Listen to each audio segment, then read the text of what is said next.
айтыңызшы, Дариға ханым?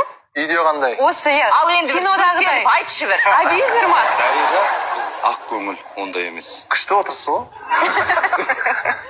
Бұл ана үйге қонақ шақыратын кезде бүкілін тығамыз.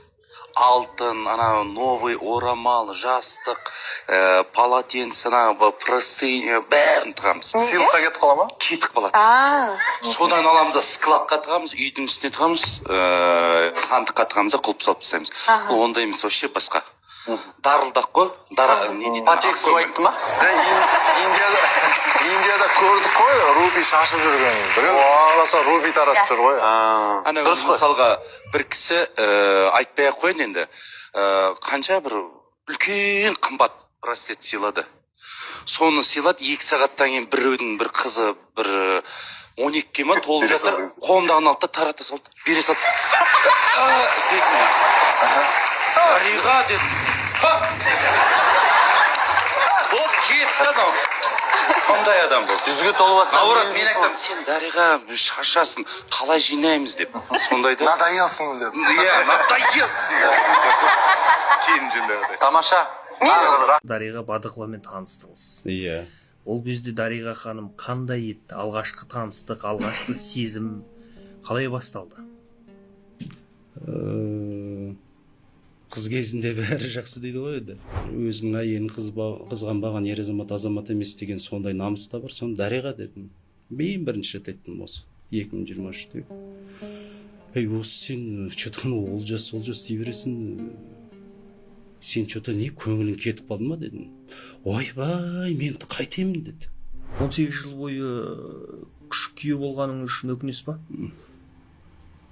Өмірдің өзі өкінішпен тұрады. Өкінем. Сіз осы күнге дейін Инстаграмда түрлі жазбалар жазу, бұрынғы әйеліңізден бағанағы өш алу емес па? Тем более қазір қателеспесем, Дариға ханымның жуырда кино шыққалы жатыр. Мүлдем өзгеріп кеткен ана миллиард теңгеден кейін. Айналайын, сен бүйте қойшы, не болды, мен не қылам деп мүлдем есімде де жоқ ана сөздерді, білмеймін. Пісіп кеткен уже. Кет баратқан кезінде мен былай айттым, сенің байлығын менің шайлығым дедім. Ана орнына ана болып қалған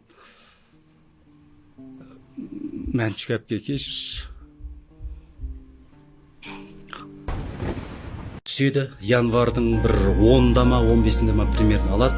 Соны мен былайынан тұрамын да, Дариға осылайынан бір көлік таптым, сол көлікті алайын деп едім. Қанша бағанағандай уже сөйлейді да. Айта қойшы, қанша бағасы дейді. Бір 15 миллион екен дейді. Көп қой ол деді. Жарайды, онда бір 10 миллионға іздейін дедім. Жарайды, іздейші дейді. 10 миллионға таптым да.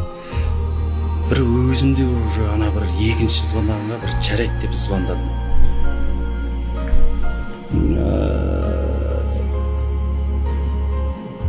Звондап едім, 10 миллионға көлік таптым деп едім. Ойбай, менде қазір ондай ақша жоқ. Бізде әлі мына кассадан, банктен шеше алмай жатырмыз. Сондай бір кедергілер болып жатыр. Мен бір кішкене тағы да арзандау машина іздеші деді.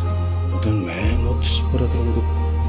Жарайды, мен сол көлікті ала берейін деп, сонымен бір ағамыздан алғам сол көлікті. Сонымен қанша береткенде мен күтіп жүрмін. Бір хотя бы енді бір 7-8 берсе екен енді деп. Енді актерлар енді өзінің еңбегін алады ғой. Менде жарайды, өзімді бір актер, бір сондай бір жұмыскер ретінде уже өзімді сол кезде жұмыскер ретінде көрсете бастадым. Құрсыншы осыған бірдей. Жарайды, қарсылақтап жүр ғой, до конца қашсыншы көрейік. Содан бір кезде әйтеуір үйтіп бөліп жатып 4,5 миллион, 1,2 сөйтіп бөліп беріп 5 миллион алдым, иә. Ажырасу ер азаматқа қандай ауыртпалық әкеледі екен? Ол туралы ашық айтып бер. Басын бос десеңіз, дайын отырған жігіттер көп дейді. Дайын отырған жігіттің бері әкеле берші, басын шаба берейін да. Адам деймін да, басыңыз бос па деп көп жаза беретіндер бар енді. Сосын мен енді парақшасына кірем ғой. Мойны бос емес те. Парақшасына кірем, әйел бала шағасымен тұрады. Естері дұрыс па деймін. О, қызық.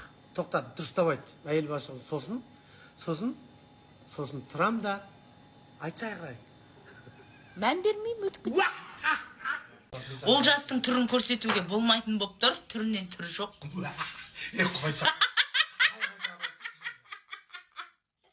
Шашы кетіп қалған.